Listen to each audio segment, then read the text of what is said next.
Hello guys, আজকে তোমাদের এমন একটা জায়গায় নিয়ে যাব যেখানে কিনা বড় বড় মূর্তি থেকে ছোট মূর্তি সব কিছুই তৈরি করা হয়। আমরা সবাই জানি যে দুর্গা পুজোর পরেই হচ্ছে লক্ষ্মী পুজো। তো দুর্গা পুজোর নবমীর দিন আমরা ঠাকুর দর্শন করতে বেরিয়ে গেছিলাম, আমি আর আমার হাজব্যান্ড।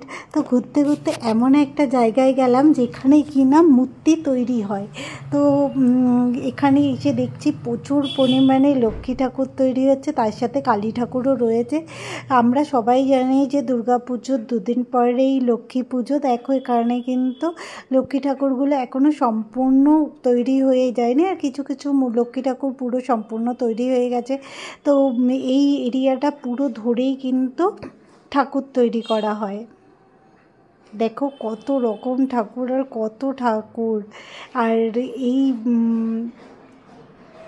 এইখানেই দেখলাম যে একজন এখানে বসে ঠাকুরের শাড়িগুলোকে ঠিকঠাক করছে। তো ওনাকে আমি বললাম ভিতরটা যাও, বললো হ্যাঁ যাও না, গিয়ে দেখো।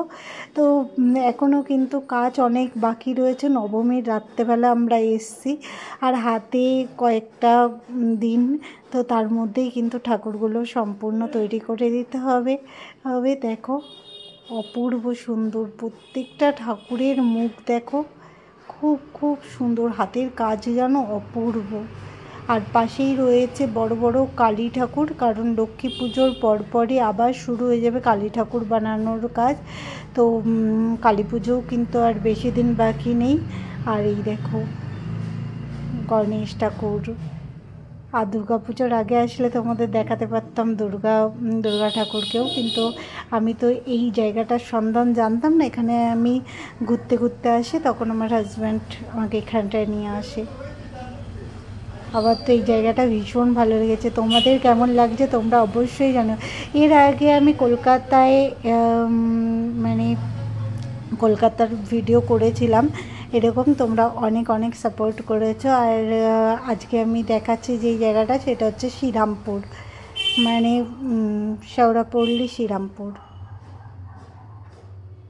দেখো আর কিন্তু দুদিন বাকি, অনেক অনেক কাজ বাকি রয়েছে।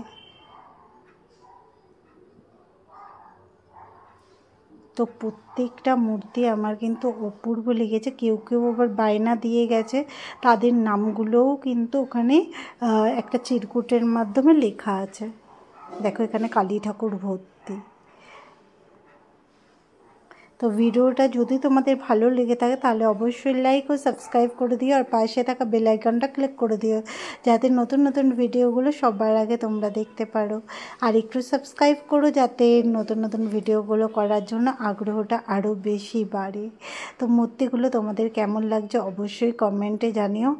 আর আমার কিন্তু কি বলবো, একটা আফসোস হচ্ছিল যে এবছর আমি যেতে পারিনি।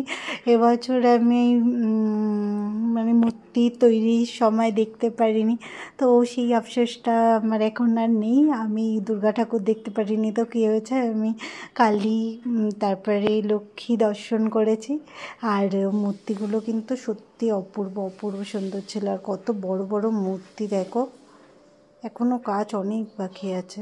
এই যে বায়নাটা আমি তোমাদের কিছুক্ষণ আগে বলছিলাম না, এই যে এরকম করে বায়না দিয়ে গেছে। আমার হাজব্যান্ড আবার পড়ে পড়ে দেখছি।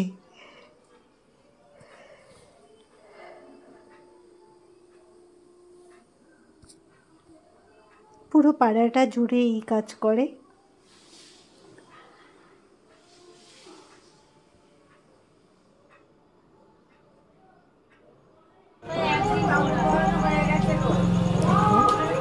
কত কাজ বাকি রয়েছে, দুদিনে কী করে শেষ করে আমি সেটাই ভাবছি। দারুণ।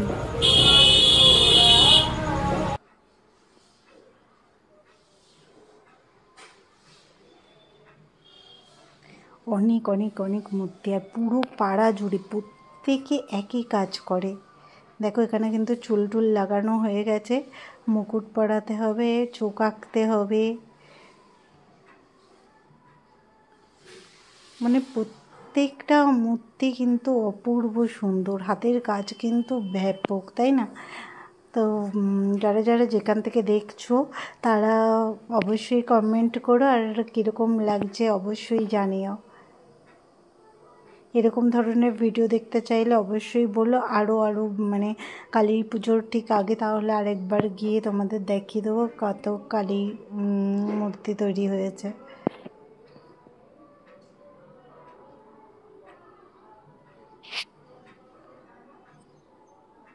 তো একটা পুচকু বাচ্চা মেয়ে এসে বললো মূর্তিগুলো ভেঙে দিও না। আমি বললাম না না ভাঙছি না, সাইড দিয়ে জাস্ট দেখছি।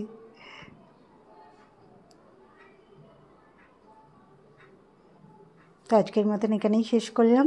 সবাই পাশে থেকো, সাপোর্ট করো। টাটা, বাই বাই, এনজয় করো পুজোটা সবাই।